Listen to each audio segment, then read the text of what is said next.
Welcome to Grow Getters with host Davis Michaelsen, who's looking for and discovering agriculture's most inventive side hustles.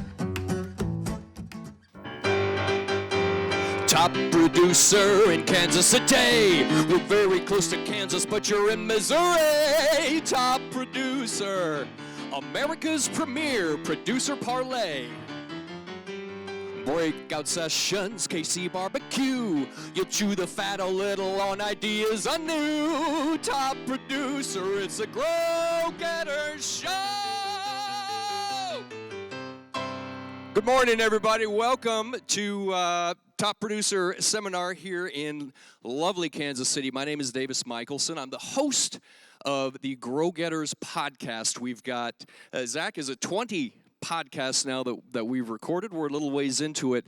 I'm very pleased to bring you three guests who have exemplified what we're trying to display on Grow Getters. We take a little different angle on Grow Getters. For some reason, I can't keep myself from singing to these good people. They're all starting businesses, and the idea of the thing is they've got conventional farming stuff going on. They're raising corn and beans. They've got a dairy going. They're doing beef crosses. They're all sorts of things, but on the side, they found other revenue streams, other ways to utilize the blessings that they've been given, and that's really what we want to talk about here today. A few things that I have learned from talking to our Grow Getters. Number one, sometimes they come back. I was a 17, 18-year-old kid on a farm in Grundy County, Iowa, and I couldn't wait to get away. More and more as I'm talking to these Grow Getters, they go off to college and they figure, well, that's going to be the end of that. I'm going to go to college, the big city, that's the way for me. And they wind up back at home. And then they've got to find something to do, or maybe they have an idea and they get things going. Sometimes they come back. Another thing, you can't know what will work for your operation until you try things. Another theme that's come up is, well, we thought we were going to do this, but it didn't work, so we pivoted to this instead. It's almost kind of a MacGyver mindset when you're thinking about how you want your farm to move forward. And then finally, succession. As you're thinking about succession, there are opportunities here maybe outside of the usual farm operations that you can begin to ease the next generation into so that, God forbid, something happens on the farm quickly.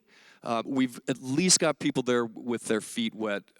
Our Grow Getters are finding their way into succession and contributing to their operations as they go along.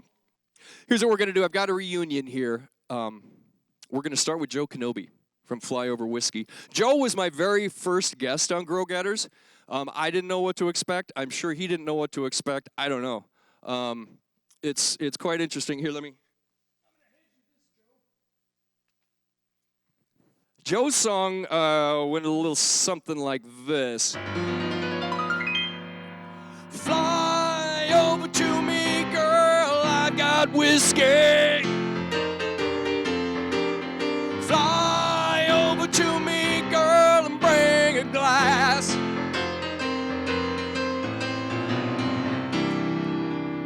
Joe Knobbe from Flyover Whiskey, a quote, "My life has revolved around farming for as long as I can remember. I've learned raising good crops, good calves, and good kids takes hard work, both in the easy and difficult years. Producers in these flyover states have a type of grit you don't see in many other places. They know how to celebrate their hard work with cold drinks and good friends." Joe Knobbe came all the way down from Nebraska to be with us here today. Appreciate you being here, buddy. How's it going? Good. That was really good. Yeah, you like that? Yeah. That's good. You inspired it all. You know, you were the first one. So tell us a little bit about your operation. You've got a big operation going on besides what you've got going on at Flyover. Yep. So the farming side, pretty conventional. About half and half corn, soybeans, half irrigated, half dry land. We have a feed lot. We feed about 2,000 cattle a year. And about 5 years ago, we got into the whiskey business. Yeah. It all started from looking up online to thinking, man, I could use my own corn to make some whiskey for myself. Yeah.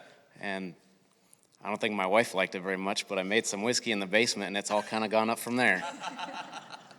Well, now that's interesting because you were sort of coming from a place of, geez, I don't know if I can do this or not, but I'm interested, and it sounds like a fun thing for me to try and do. Now, people can send you their corn, and you'll turn it into whiskey for them, won't you? Yes, and that.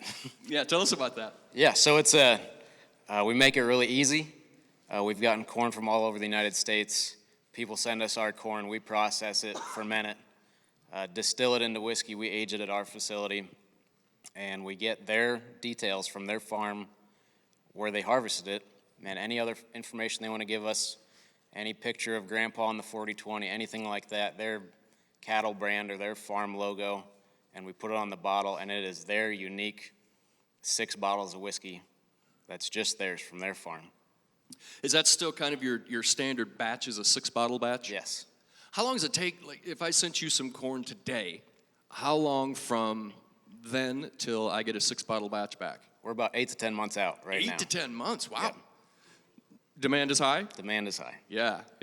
So you thought, well, maybe this will just be fun for me, whatever, and suddenly it's turned out to be a whole thing. How has that, maybe it hasn't, I don't know, how has that changed the way that you look at your farm, your operation? Has it changed how you view things at all? Completely changed. I think coming out of college 10 years ago that I just thought I was going to go back and farm, and you make money 1 acre at a time or one animal at a time, and that you're only worth about what somebody at McDonald's is making per hour maybe. And you're working 3,000-4,000 hours a year, and you just try to scrape out a living. And this going direct to retail is just a completely different mindset, I guess, of you're selling to one person, but you're really doing them a service, and you try to get some value out of it, and you give them more value than you can even imagine. So it's completely changed my mindset on the farm and how things complement each other, and how having someone help me make whiskey, then I have someone to help me run the grain cart in the fall or help me plant corn in the spring. Just completely changed how things complement each other, and how an off-farm income, it's really just on-farm to help the rest of the operation. Right. And you notice he's already got boots on the ground. He's got someone helping him out, learning that operation. Got a couple of different sets of hands in there. When you and I last spoke, which wasn't quite a year ago, I don't think, you had no interest in pursuing a retail outlet. Is that still the case? We're starting to dip our toes slowly. So that's fun too. Going to commercial, it's a completely different animal, but we're dipping our toes just to see if that's going to be something viable in the future. And because it's kind of a side gig onto the side gig, we can kind of play around and dip our feet, and we don't need to say we're going to compete with Jack Daniels tomorrow. We can kind of see what works and baby steps. Yeah. So don't answer us with numbers here. This is a completely inappropriate question, but is it paying for itself? Is it worth its while? Yes, it's definitely paid for itself. So you talked about sneaking into retail outlets. Anything else as far as big plans go for the near future for you? I think just continuing to expand our reach, kind of, and just making more people aware that this is available, and that I've had so many people reach out, and they're from different corners of the United States. They said, this is awesome. We've always kind of wanted to give Dad something for his last year farming, or Grandpa something. And what do you give somebody that just farms and they don't really like a lot of material gifts, or they don't like certain things? They're like, this is something we can have on the wall forever. Yeah. Joe Knobbe from Flyover Whiskey. Seriously, you can send him your own corn. Maybe it's Granddad's last crop before he retires. You can get a label on that, commemorative. Maybe it's Little Junior's first crop. Hey, he can make a bottle for that too. You can put just about anything on that label, can't you? Yep. Where do we find out more information? Flyoverwhiskey.com or Flyover Whiskey on all social media. There you go, flyoverwhiskey.com. Thanks, Joe, for being here. We appreciate it. Send that microphone all the way down to the other end. We'll have our next grow getter, Jordan Hansen from Hansen's Dairy in Central Iowa. I've got ice cream on a sunny day. When the grill is hot, I've got a Wagyu steak. Well, Hansen's Dairy fuels me up for a great day. With Moo-Roo, Moo-Roo, Moo-Roo, talking about Moo-Roo, Moo-Roo. Jordan Hansen from Hansen's Dairy. Moo-Roo, what's the story there? Give us the skinny. Yeah, we have our family dairy farm here. We've been processing our own products since 2004. And something that we use to market our products are kangaroos. So we do have real live kangaroos at the farm, and so coupling the cow with the kangaroo is Moo-Roo. That's the name of one of our retail stores, and so that's kind of been a good way to represent ourselves, market ourselves, something different than your typical cow on the label, putting that kangaroo on there. So people have really enjoyed visiting our farm and learning about the kangaroos as well as dairy farming. Absolutely. So you've got a dairy farm, a closed herd, and you can tell me if we need to update these numbers a little bit. Closed herd of 300 registered black and white and red and white Holsteins. They milk 150 cows twice a day. Alongside the dairy herd are Wagyu. Wagyu? I always feel weird about saying that word. Yeah. Those cows, they do a Wagyu Holstein cross raised for beef. Okay. So there's Brent, Brad, Blair, and Blake, all the Hansen brothers. Blake milks and cares for the herd. Blair manages the crops and cow nutrition. Brad in charge of the creamery operations, and Brent delivers the finished dairy products. When you've got we talked with Joe, when you've got so many hands in there, so many family stakeholders, you might call it, how do you make any decisions at all? How does the decision process work at your farm? I think we've gotten really good at kind of understanding our customers, and I guess we really want to stick to our foundations, which is we want to put out a quality product. We have our own retail stores, so we want to have really good customer service, and above all, we want to keep that family farm legacy going. So we're working with, I don't know if any of you guys went to the last panel, but with Rena Striegel. She's kind of been helping us with our business planning right now too, so she's definitely helping us make some decisions along the way as well. Yeah, for sure. Someone in that crew there, I'm not sure, maybe it was you. I have in my notes here that somebody took business courses at some point to move Hansen's Dairy down the road just a little bit. Was that you or one of the brothers, perhaps? Do you remember? Most of the brothers graduated in dairy science. Okay. And I was actually a journalism and graphic design major. All right. So, but we're constantly learning and always wanting to see what the next best thing is out there. So for sure. So you've got your own creamery, you've got your retail outlets, but you also do tours of the farm, don't you? And other sorts of events like that. What is that like for you? We have been opening our barn doors here for visitors for probably about 20 years. And it wasn't really something that we set out to do, but a lot of people were interested in finding out, once we started producing that milk and the ice cream and everything, people were wondering if they could come out and visit the farm, see where it's all made, see where their food comes from. So over the years, it just kind of became something a little more formal, and now we do a really popular hands-on tour where people get to come visit and milk a cow, bottle feed a calf, interact with our kangaroos. They pet and feed the kangaroos. They make their own butter, sample all of our products. We end the tour with a dish of ice cream. So I always say if they didn't enjoy the tour, you can't be mad when you walk away with having ice cream at the end there. But it's been really important for us, I think, to be really transparent about what we do, how the animals are raised, how they're cared for.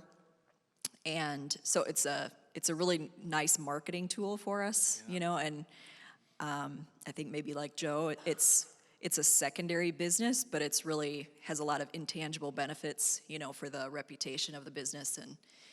And so, yeah, about 9,000 people come through each year, and they all, I guess one of the things that they say is they kind of came for the kangaroos, but we're going to teach them about dairy farming once they're there, so Nice.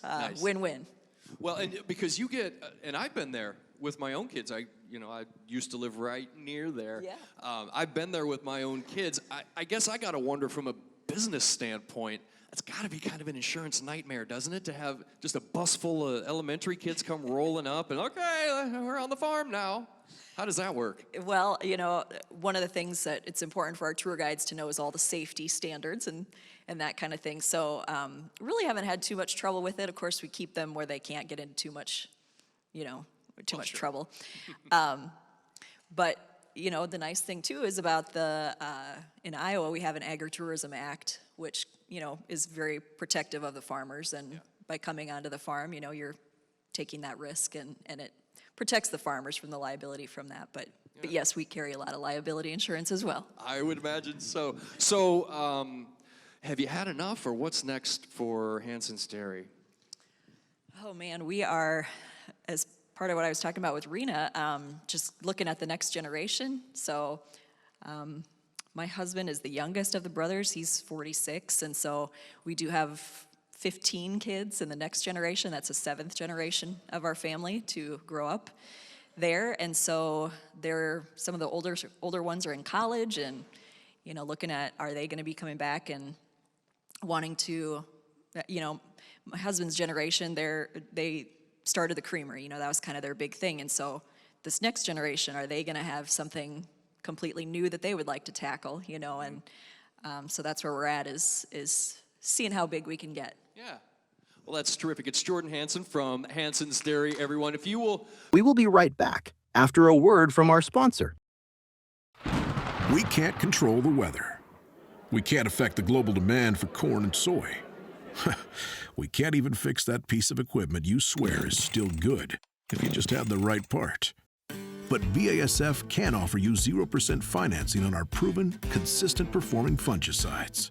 Our grower finance program is here to help you maximize your yield potential and savings with 0% APR on some of the highest performing fungicides available until March 15th, 2025. Because now more than ever, every dollar counts, and you can't beat 0% financing on innovative corn and soybean fungicides like Revitech fungicide, Revilock fungicide, and Veltima fungicide. Keep more in your wallet while improving your yield potential. Talk to your BASF retailer today about the Grower Finance Program to lock in 0% APR. Subject to credit approval, terms and conditions. See BASF Grower Finance Program for details. Always read and follow label directions. Pass the microphone over to Claire Smith from Tenera Grains. Let's see if I can remember this one.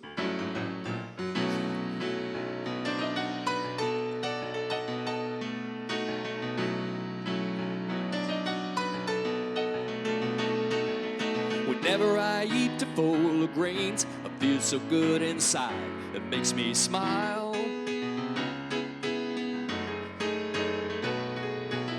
That good granola buckwheat and Teff today.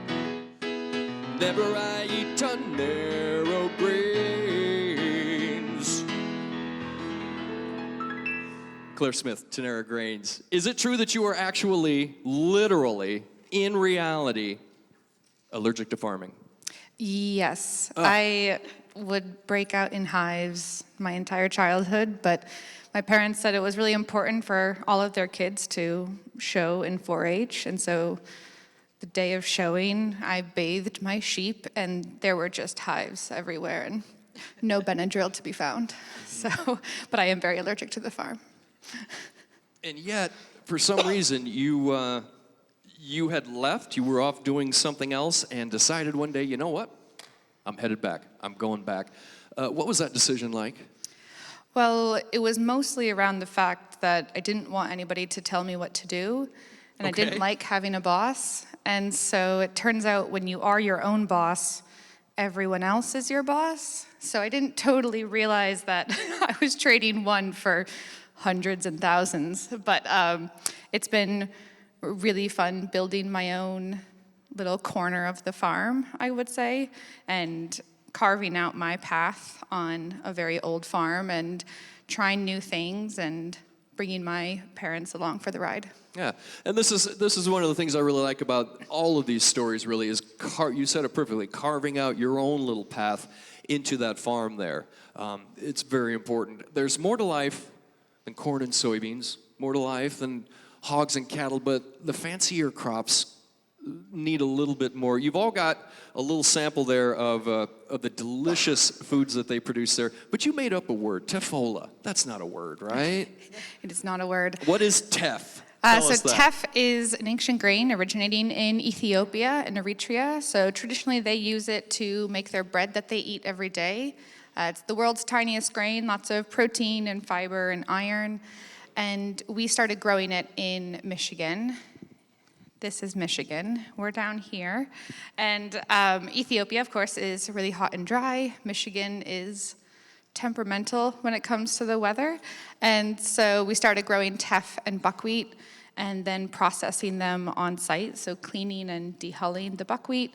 And then I started adding it to granola, and that was my business. And we moved into snack bites, which are these Teffola bites. So that was that's my area, and now the farm is doing gluten-free cleaning and processing for these specialty grains. Yeah. Was that a hard sell for the folks? Hey, we're going to grow this weird Ethiopian grain that no one knows anything about. Is that cool? Right? That wasn't even my idea. Corn and soy weren't doing well when my dad took over the farm in 2012. And a family friend did agriculture in Africa and pitched him this idea. And then in turn, my dad, I was living in Canada at the time, and he and my mom said, "You don't seem happy in retail. Do you want to do something with the farm?" And I love the unknown. I love a blank page, and it's just full of so much possibility. So I came back and took a stab at it. We had no idea what we were doing, absolutely none. Didn't know how to grow teff, harvest it, process it. But we tried it, we failed, and tried again. And that's kind of how a lot of things work. I think when you're in the specialty world is you just got to keep trying and finding what path makes sense. So we had initially thought to sell teff flour to Ethiopians who were living in the States, and that just did not work. Amazon was a disaster. And so I developed the granola as a way to introduce a new grain or a new ancient grain to people in a really familiar and accessible way. And it turns out most people know what granola is, except for the older men in the grocery store who called it bird food, but well, I forgive him for that. So how are you marketing your products? And where do they go? Where do they wind up? Yeah, so there's kind of two channels here. So there's the farm doing the gluten-free processing, and we dehull and clean for clients. And that marketing is actually, you're witnessing it. It's me going to conferences and being the face of the farm because my dad doesn't want to. And then on the granola side, we do some social media. Joe's probably much better at it than I am. But we do a lot of emails and ads and in grocery stores and really exploring which channel makes the most sense because this is a higher end product. You kind of have to find that higher end customer and really talk about our values and match our values with the customer's values.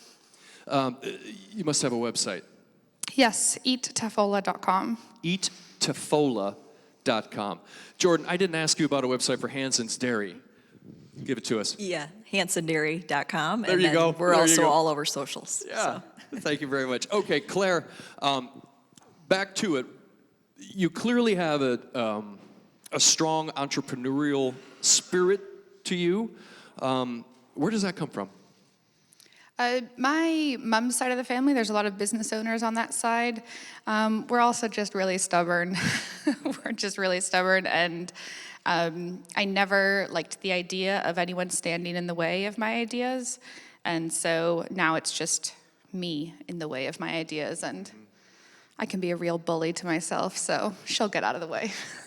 I'll figure it out. Yeah. Claire Smith from Tenera Grains.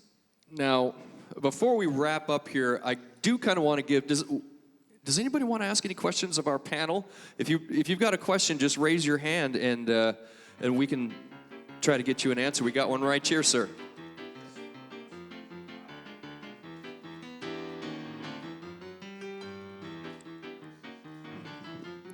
Well, I think it just came out of the fact that the dairy farm wanted to survive. And so it was, like I said, the early 2000s, and they just kind of, they're thinking, we want to capture more of all this hard work that we're putting into this. We don't want it to go to the middlemen. And so a couple of the brothers were kind of instrumental in getting it started, and then they invited the other two brothers just because, you know, there's a job for everybody in what we're doing. So I think it really has positioned them well, because obviously there's so many dairy farms that have been going out of business the last 20 years, and so I feel like they were kind of on the cutting edge of getting started with that, and just putting ourselves in a good position to survive a lot longer because of direct marketing. Yeah, we're about 10 miles from the Waterloo-Cedar Falls area. So, and we have one store in each of those towns, and then we also wholesale to a lot of different restaurants and grocery stores and retirement homes and daycares, so. Well, I can tell you the Waterloo-Cedar Falls area, those aren't humongous metropolitan areas. No. They're decent size. Cedar Falls is a 100,000. college town, Yeah. but there's definitely demand among the populace there for what you're doing over at Hansen's. Yeah. Other questions in the back?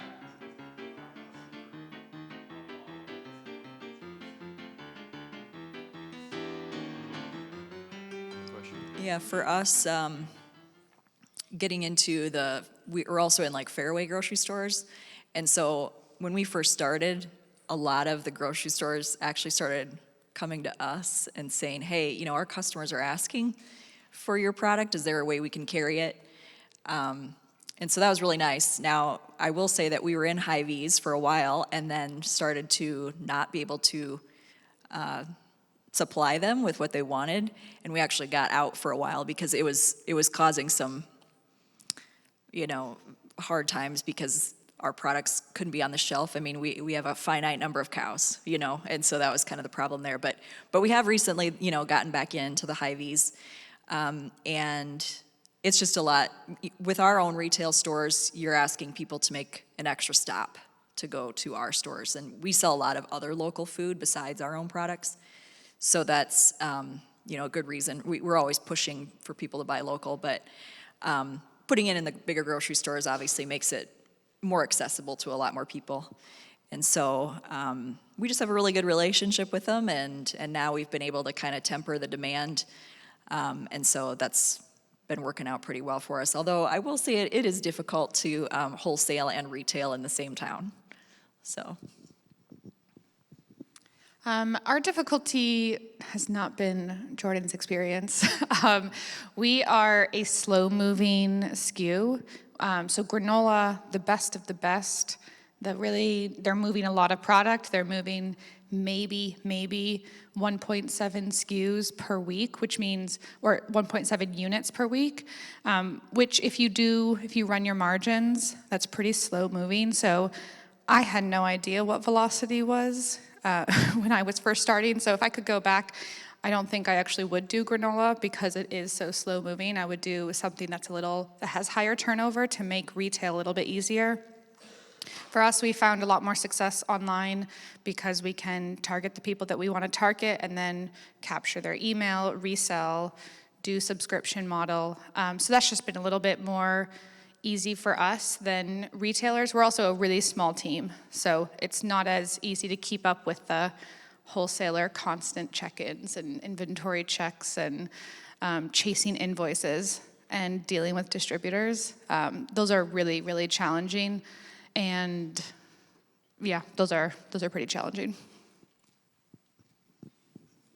My experience is probably closer to Claire's, that it's our product would be pretty slow moving in the store, and we just started recently, like this month. We made our first delivery, and they actually came to us and asked if we'd put their product in a store. They're opening a new store, first one in Nebraska, and I'm sure they emailed everybody that makes whiskey in Nebraska, and we get put up with, 100 other whiskeys or 200, the store's huge. And so for us, that's kind of scary to be up against 500 other brands, and you just don't know when you're going to get another purchase order from this big company.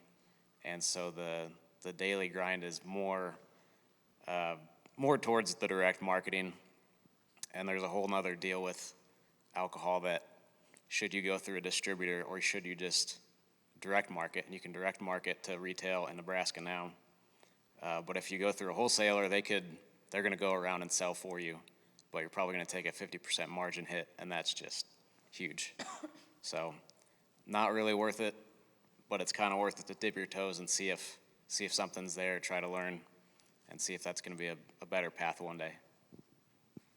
Well, that's one thing that I noticed from a lot of the grow-getters that I talk to, folks with businesses and whatnot. You got to stay flexible. Like I said from the beginning, we often think we know how things ought to turn out in our heads. Whether or not the reality of that is realized comes and goes. But if we can stay nimble, we can pivot and find ways to continue moving forward. Before we wrap up entirely, could I just have each of you just take a moment, talk to maybe someone in this room. We're going to put this up online as well on YouTube.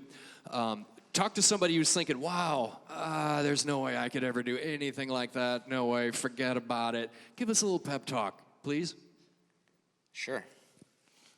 So, like I kind of talked about earlier, I didn't think that this was my path. And then life happens, you're back at home, or maybe you're not quite back at home and you want to find a way to come back home, and all it takes is an opportunity. And most of the time you got to kind of make the opportunity yourself.